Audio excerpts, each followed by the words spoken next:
All I should hear is, what's going on, y'all? Last video, I built the bench harness for the Gen 3 LS PCM so that I can delete the VATs. I did all that. VATs, deleted, bank 1, sensor 2, bank 2, sensor 2, EGR, catalyst, and a bunch of other stuff. Disabled, turned off, no mill light. I did all of it. Using my bench harness and using the ODBX Pro VX reader and a 10-year-old HP laptop that I'm glad I didn't throw away. What I used is LS Droid, and then I used Universal Patcher Basic Tuner.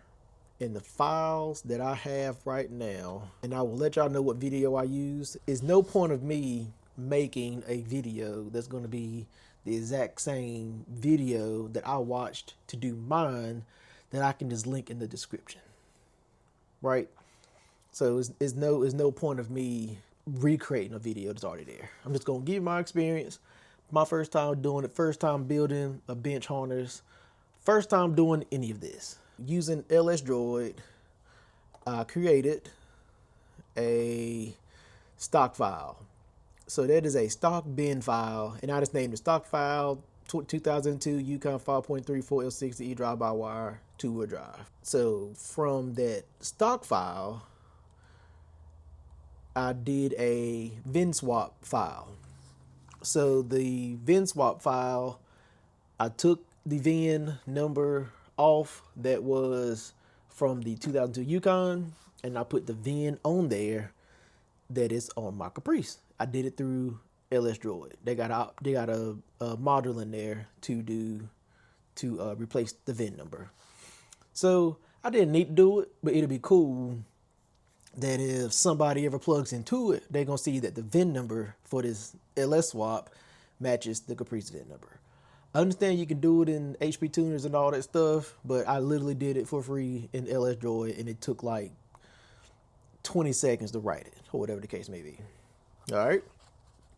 And then I have a third bin file, which I named VATs rear O2 disabled. So I have 3 different bin files. I have the stock bin file. So if anything was to go wrong, a setting, crazy, whatever, I can put it back to stock.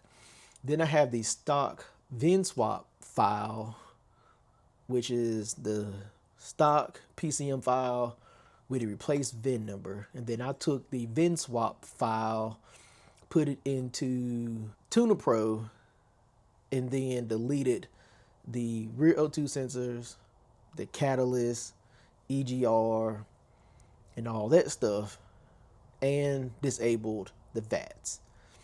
And then I took that VATs rear O2 disabled Yukon file, I put it into LS Droid, and then I wrote it back to the PCM.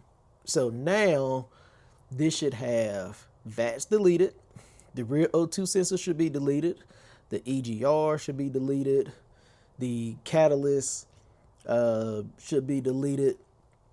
So when I do the fuel system, which is going to be the next video, is going to be me going to the Caprice, dropping the factory fuel system out, putting the bubble Caprice tank in there with the bubble Caprice sending unit, with the TI Automotive 255 fuel pump, the Evil Energy 6AN fuel line, the stock style 2002 Yukon fuel filter, using the stock 2002 Yukon fuel rails with the stock 2002 Yukon fuel pressure regulator.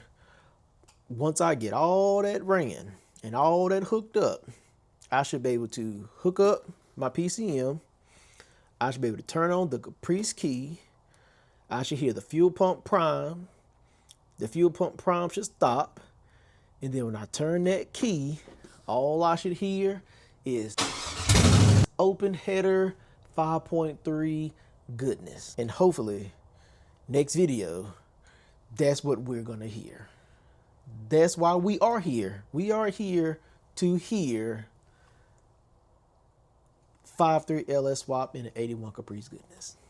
I have no exhaust, haven't figured out what I'm doing with exhaust yet, so it's gonna be open headers, 295 horsepower of pure open header fury. The video that I watched is, where's my remote? Where's my remote? The video that I watched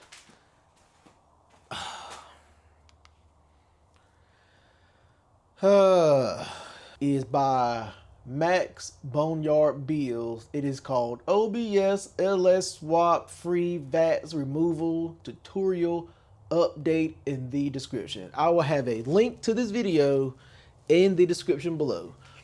But in this video, he covers using LS Droid to read the file and save your stock file. And then it goes over changing the VIN number.